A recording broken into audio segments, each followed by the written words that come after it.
আমার কাছে মনে হচ্ছে যে সার্বিক পরিস্থিতি এখনো পর্যন্ত ঠিকঠাক এবং অনেকেই আসলে প্যানেল ঘোষণা করেনি, শুধুমাত্র বাংলাদেশ ইসলামী ছাত্র শিবির ঘোষণা করেছে। তো বাকি আরও অনেকগুলো প্যানেল বাকি আছে। যদি আমি বলি যে উমামার যে প্যানেল সেটা বাকি আছে, দলের প্যানেল বললো যে 12টার সময় দিবে একটু পরে, এবং আমাদের যে বাংলাদেশ গণতান্ত্রিক ছাত্র সংসদের প্যানেল সেটাও হয়তো বা দুপুর 2টা নাগাদ আসতে পারে। তো অনেকেই আজকে প্যানেল ঘোষণা করবে এবং প্যানেল ঘোষণা করার পর আসলে সার্বিক পরিস্থিতি কোন দিকে যায় সেটা বলা যাবে, কিন্তু এখনো পর্যন্ত পরিস্থিতি আমার কাছে স্বাভাবিকই মনে হচ্ছে। আচ্ছা হ্যাঁ, আমি কিছুটা জানতে পেরেছি, কারণ আমাকে অবশ্যই জানতে হবে যে আমি যে পদে প্রতিদ্বন্দ্বিতা করছি তার অপোনেন্ট কে আছে। তো এখনো পর্যন্ত জানতে পেরেছি যে শিবিরের প্যানেল থেকে আসতেছে উম্মে সালমা নামে একটি মেয়ে। এছাড়াও আমি FBS এর একটা ছেলের নাম শুনেছি শুভ্র, এবং উমামের প্যানেল থেকে সুরমি চাকমা নামে একজন আসবে। এছাড়া ছাত্রদল থেকে মেঘলা নামে একজন আসতে পারে। আর হচ্ছে অন্যান্য প্যানেল থেকে আরও কয়েকজন আমার স্বতন্ত্র থেকে হয়তো বা আমার বিরোধিতা প্রতিদ্বন্দ্বিতা করবে। তো সেই জায়গা থেকে আমি খোঁজখবর রাখছি, কারণ অবশ্যই প্রত্যেকটা ব্যক্তিকে আসলে নিচু করে দেখার কিছু নাই। সবাই সবার জায়গা থেকে সর্বোচ্চ চেষ্টা করবে জিতে আসার জন্য, এবং আমিও আমার জায়গায় সর্বোচ্চ চেষ্টা জারি রাখবো যেন আমিও জয় লাভ করতে পারি। আসলে আমি না তফসিল ঘোষণার আগে থেকেই না এই জায়গাগুলো নিয়ে কাজ করছি।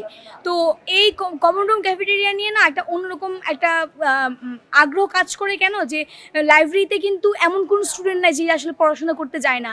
কমন রুম একটা মেয়েদের জায়গা, ছেলেদের জায়গা, একত্রিত হওয়ার জায়গা।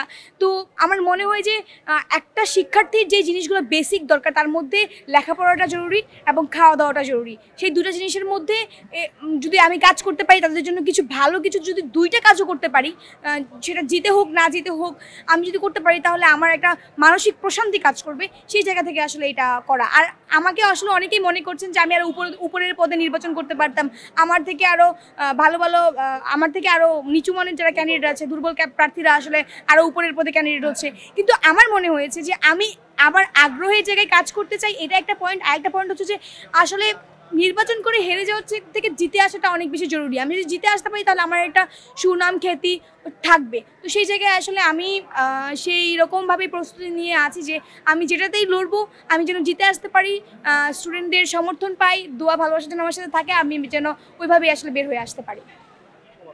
আচ্ছা, আমি যদি কলা ভবনের কমন রুমগুলো নিয়ে একটু বলি, তাহলে আমি আসলে সব কমন রুম ক্যাফেটেরিয়াতে ফিল্ড অ্যাসেসমেন্ট করেছি। কালকে আমি সেন্ট্রাল লাইব্রেরির সামনে বুথ বসিয়েছিলাম সমস্যাগুলো শোনার জন্য।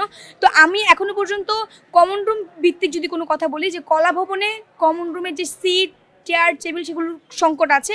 এছাড়াও একদমই পরিবেশ সম্মত না, অবকাঠামোগত উন্নয়ন অনেক বেশি দরকার। আপনারা জানেন যে FBS এর মেয়েদের কমন রুমে ঢুকলে আর কলা ভবনের কমন রুমে ঢুকলে আসলে এটার পার্থক্য পরিলক্ষিত হয়। তো সেই জায়গায় আমি অনেক বিষয়গুলো আইডেন্টিফাই করেছি। এছাড়াও কলা ভবনে আসলে ছেলেদের জন্য কোনো কমন রুম নেই। আমার মনে হয় যে অনাবাসিক শিক্ষার্থীদের জন্য রেস্ট করার জন্য এবং ক্লাসের ফাঁকে ওদের অবসর সময় কাটানোর জন্য একটি কমন রুম দরকার। সেটি অ্যাকচুয়ালি আমার বড় ধরনের একটা মোটা দাগের ইশতেহার থাকবে কলা ভবনে এবং বিজ্ঞান অনুষদে ছেলেদের জন্য একটি কমন রুমের ব্যবস্থা করা। এছাড়া আসি এখন লাইব্রেরিতে আসলে সিট সংকটের ব্যাপারটা মোটা দাগে সবাই আসলে অভিযোগ করেছে। এছাড়াও আসলে অবকাঠামোগত উন্নয়ন যেটা ভিতরে, এবং ওদের এসিগুলো নষ্ট, এসি চলতেছে না। তাছাড়া মেয়েদের ওয়াশরুমে আসলে হাইজিন তো মেনটেন হচ্ছে না, তারপরে খুবই কম ওয়াশরুম আছে মেয়েদের জন্য, নামাজের রুমেরও কিন্তু সংকট। এই জিনিসগুলো নিয়ে আমি কাজ করতে চাই, এবং আমি যদি নির্বাচনে নাও জিতি, আমার যারা প্রতিদ্বন্দ্বিতা আছে তারা তো অবশ্যই কেউ না কেউ জিতবে, তাদের সাথে ভবিষ্যতে আমি অ্যালাইন করে এই কাজগুলো অবশ্যই করব।